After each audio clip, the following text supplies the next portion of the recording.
You know, not a lot of things make me cry, but sometimes when I sit and really think about my life, I remember how much I hated the feeling of failure. Because to me, failure felt like I didn't belong anymore. Like no matter how hard I tried, there was never going to be a second opportunity. And for a while, that thought haunted me. It ate at me quietly. Like every mistake was proof I wasn't enough. There was a time in my life when failure would break me. I'd have these little moments, these small crashes, where I'd start to self-destruct. Looking back, I realized failure was tied to my ego. And at the time, as a young teenager, my ego was fragile. But there were deeper things happening underneath. That's probably why I developed an ego in the first place. It was my way of trying to regulate emotions I didn't even know how to handle. The pressure to succeed was high, and it didn't matter what I was doing because in my mind, I always had to impress somebody. And that somebody was a parental figure that raised me. Well, really, two of them. They weren't my biological parents, but they played that role in my life. But at some point, I stopped caring about their validation. Not out of anger, not out of rebellion, but because I realized something. No matter what I did, they were never going to see me the way I wanted to be seen. Alright, with that being said, you know what I usually say at these parts once I, get my little words in there. Now that I've gotten you locked in, let's fully unpack this. The theme of today's video is the pain of disappointment. Now, why did I tell you my little story? No, I really didn't tell you much, but I told you something. It was enough for you to work with. But why did I tell you that? I know that's what you're thinking in your mind. I told you that because I wanted to use myself as an example and as a lesson for you to always keep this in your mind.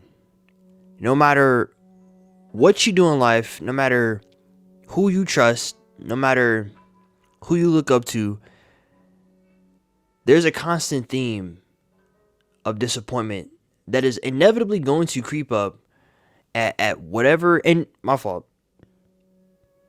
at any time and any point in your life. Almost lost my train of thought there. No matter what, don't ever forget that. Whether it be a situation, whether it be a relationship, whether it be your family, it don't matter what it is. Disappointment. It's gonna come. It's gonna attack you. No matter what. You can be even disappointed in yourself. You might as well just embrace it. All right, because you can learn from this. You can learn. And what can you learn exactly? Well, one, because I do speak about failure as well in this, right? Because they go hand in hand. It is okay to fail, all right? Because through failure, you can build yourself up and become even better.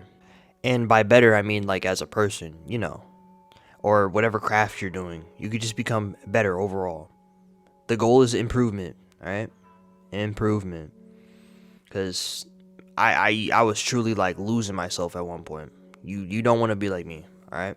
And if you are like me right now, you might want to avoid that path. Let's deviate today, okay? Let's deviate today. It is okay to fail, all right? And it is okay when faced with disappointment, whether it be people or situations, whatever, it doesn't matter. It is okay, all right? So, this is what I want you to get from today before you get confused. And it's okay to fail. Failure can cause improvement. All right? You just got to learn how to take it and learn how to evolve from it. Not many people know how to do that. They crash out. Cough, cough, me. When I was a teenager. I used to crash out, or not really crash out, but mentally, I would fall apart. It'd be really bad. Like I would hit myself and stuff like that. It was bad. Trust me, it was really bad. I didn't add those details in here because it wouldn't have sounded as good in my you know, my little script from earlier. But yeah. And second, when back to disappointment again, there has been, because I'm using me for example, there are so many people that have like let me down, and I've even let myself down, but there's been so many people that let me down that I would just think, oh no, I could trust you. It's not even funny, and it's usually family, you know. And my the person I'm disappointed in the most, you know, I'm not trying to make this about me. I'm just using myself as example, you know. So you know, in case you relate with any of this, but in my case, it is most likely my mother. But yeah, we're gonna leave it at that. No extra details there. But do y'all understand what I'm saying so far? I hope so. All right, I actually like this topic today because there's so much to unpack and to talk about, as with all the other previous topics in my other videos. But wait, we have a lot of time left, so I might as well do this little part right here. You wasn't expecting this, but we're gonna talk a little bit about ego and how dangerous it is. You know what I'm saying? Ego, in my personal experience, having an ego in general, especially a big one, but like having an ego and then it also being fragile is like there is zero benefits. Like I have never found a single benefit to having a massive ego or becoming egotistic.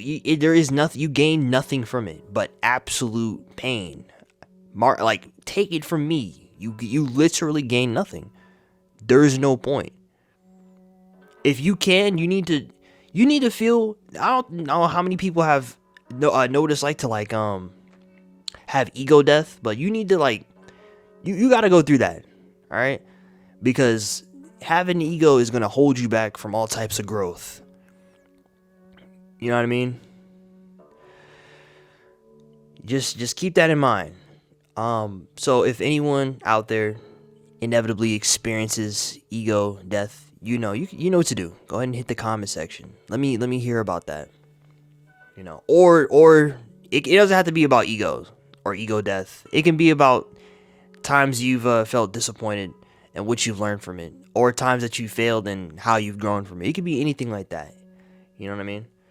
Remember, all of our experiences could help somebody else gain some type of like insight into their own lives. But yeah, I actually do have one more thing to say on this whole thing, like just in general on the pain of disappointment. This is more like a motivational or encouragement part.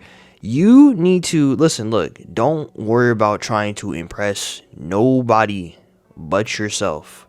Because if you're gonna like, I understand like wanting validation. Trust me, I understand. I swear to you, I understand.